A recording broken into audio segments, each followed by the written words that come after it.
તો ચાલો આજે આપણે હિન્દુ પૌરાણિક કથાઓમાંથી એક બહુ જ મજાની અને સરળ વાર્તા સાંભળીએ. આ વાર્તા છે કૃષ્ણની ભૂખની. વિચારો તો ખરા કે જ્યારે કોઈ દૈવી શક્તિને, કોઈ ભગવાનને એવી ભૂખ લાગે જે ક્યારે સંતોષાય જ નહીં, તો શું થાય? ચાલો આ એક અજીબ પણ રસપ્રદ સવાલ સાથે જ આપણી વાર્તાની શરૂઆત કરીએ. તો વાર્તાનો પહેલો ભાગ છે દૈવી ભૂખ. અહીં આપણે જોઈશું કૃષ્ણની એ અતૃપ્ત ઈચ્છા વિશે. જુઓ, શરૂઆત તો એકદમ સામાન્ય લાગે છે, પણ પછી ખબર પડે છે કે આ કોઈ નાની સૂની વાત નથી. તો બને છે એવું કે એક દિવસ ભગવાન કૃષ્ણ પાસે જેટલી પણ મીઠાઈઓ હતી ને, એ બધી જ ખાઈ જાય છે. એક પણ ટુકડો બાકી નથી રહેતો.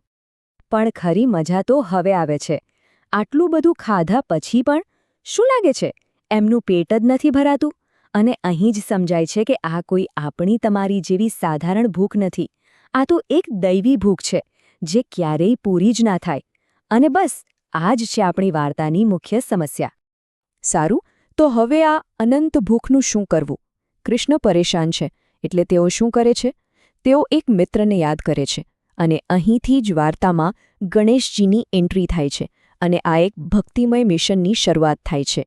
કૃષ્ણ સીધું જ ગણેશજીને કહે છે કે મારા માટે મીઠાઈ લઈ આવો. જુઓ, આ વાત બહુ મોટી છે. એક ભગવાન બીજા ભગવાન પાસે મદદ માંગી રહ્યા છે. એટલે આ ખાલી એક નાનકડી વિનંતી નથી, આ તો એક ખાસ મિશન બની જાય છે. અને ગણેશજીનું શું કહેવું? એમને જેવું કહેવામાં આવ્યું એ તરત જ નીકળી પડ્યા.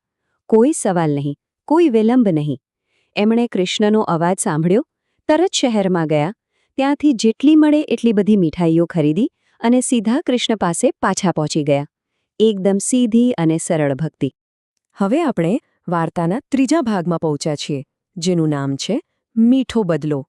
અહીં આપણે જોઈશું કે ગણેશજીના એ નાના પણ નિસ્વાર્થ કામનું કેવું અદ્ભુત પરિણામ આવે છે. અને જેવી કૃષ્ણએ ગણેશજીએ લાવેલી મીઠાઈ ખાધી, બસ એમની ભૂખ શાંત થઈ ગઈ. તેઓ ખૂબ જ ખુશ થઈ ગયા. હવે અહીં સમજવા જેવી વાત એ છે કે સમસ્યા મીઠાઈઓની કમી નહોતી. સમસ્યાનો ઉકેલ ગણેશજીના પ્રેમ અને ભક્તિભાવથી આવ્યો. વાત ખાવાની વસ્તુની નહોતી, વાત ભાવનાની હતી. અને આ જે ભાવના છે ને, એને જ ભક્તિ કહેવાય છે. ભક્તિ એટલે શું? પ્રેમથી ભરેલી શ્રદ્ધા અને કોઈ પણ સ્વાર્થ વગર કરાયેલી સેવા. ગણેશજીએ જે કર્યું એ ભક્તિનું સૌથી સુંદર અને સરળ ઉદાહરણ છે, ખરું ને? એમના માટે એ કામ નહોતું, એ તો એમની શ્રદ્ધાની અભિવ્યક્તિ હતી. તો ચાલો હવે વાર્તાના અંતિમ ભાગ પર આવીએ. વાર્તાનો સાર.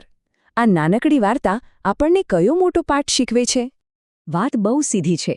આ વાર્તા એ બતાવે છે કે સેવાભાવથી કરેલું એક નાનકડું કામ પણ કેટલો બધો આનંદ અને સંતોષ આપી શકે છે. ભેટ કેટલી મોંઘી છે એ મહત્વનું નથી, પણ એની પાછળની ભાવના કેવી છે એ સૌથી વધારે મહત્વનું છે. એક નાનકડું નિસ્વાર્થ કામ પણ કોઈકના ચહેરા પર મોટી ખુશી લાવી શકે છે. એટલે જ કહેવાય છે ને કે ગણેશજી માટે એક સલામ તો બને જ છે. એમની આ ભક્તિ અને સેવાભાવ ખરેખર પ્રશંસાને પાત્ર છે. આ વાર્તા આપણને એ પણ યાદ અપાવે છે કે આવા દયાળુ કાર્યોની હંમેશા કદર થવી જોઈએ. અને અંતે આ નાનકડી વાર્તા આપણને એક મોટો સવાલ પૂછે છે કે આપવાની શક્તિ અને કોઈના કામની કદર કરવાનું આપણા જીવનમાં કેટલું મહત્વનું છે. આ એક એવો વિચાર છે જે આપણે સૌએ પોતાની સાથે લઈ જવું જોઈએ અને એના પર મનન કરવું જોઈએ.